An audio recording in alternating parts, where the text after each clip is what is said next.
hope you are doing well. I am so excited to share this video with you because this organization system has been life-changing. So I definitely want to share it with as many teachers as possible so that we can have successful, organized online classrooms for who knows what next year is about to bring. So I'm going to share with you my calendar template and how I set up each of my classes. So I'm going to show you some face-to-face setups as well as some distance learning setups. So here you can see my October calendar from the 2019-2020 school year. I like to make my homepage a calendar. I find that it is great for organization for the students, their parents, your paraeducators, any co-teachers, your content specialist, any admin. You can add all of those people to your Canvas classroom and they have access to all of your information, all of your lessons.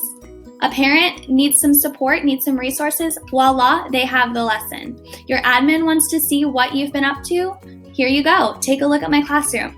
It is such an amazing resource for organization. On my calendar here, I worked on a block schedule, so you'll see on every other day, I have a lesson linked onto this page.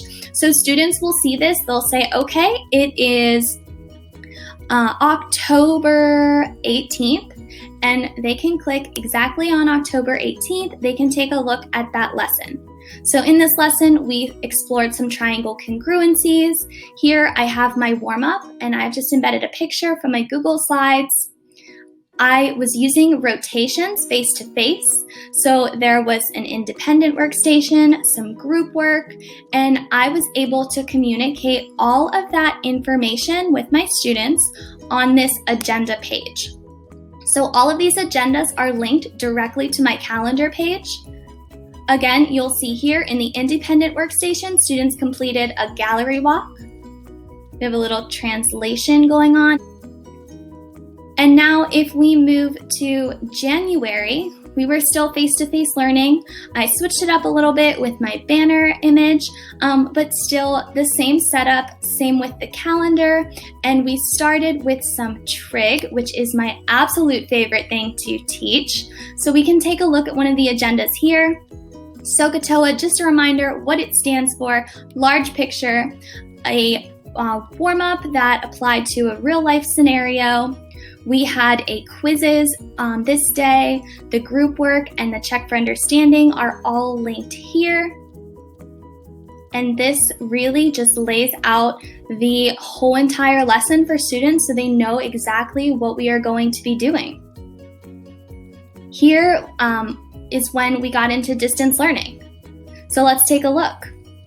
For my calendar page for distance learning, I switched it up a little bit. I started weekly agendas rather than the daily agendas. So I found that assigning things on Monday and having them due by Friday was working really well. So one of my lessons can be found here. I just linked the agenda. I included the mastery objective. Something that I added for distance learning, I found that my students really needed a list. So I made a new section, tasks to complete, and I listed out all of the things that they would be doing. So here's the videos, the Desmos, the practice quizzes. And I've linked everything here. So all of the instructional videos, I created my own Edpuzzles, and I absolutely love Edpuzzle for distance learning. That has worked out so great. I have loved using Desmos activities, especially self-checking Desmos activities. It has been really great. Students have been enjoying the interaction.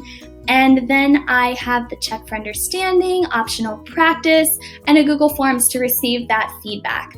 So this template has been absolutely amazing for organization and for my classroom. Students love it, parents love it. I cannot say enough good things about this. So I really want to share this information with you.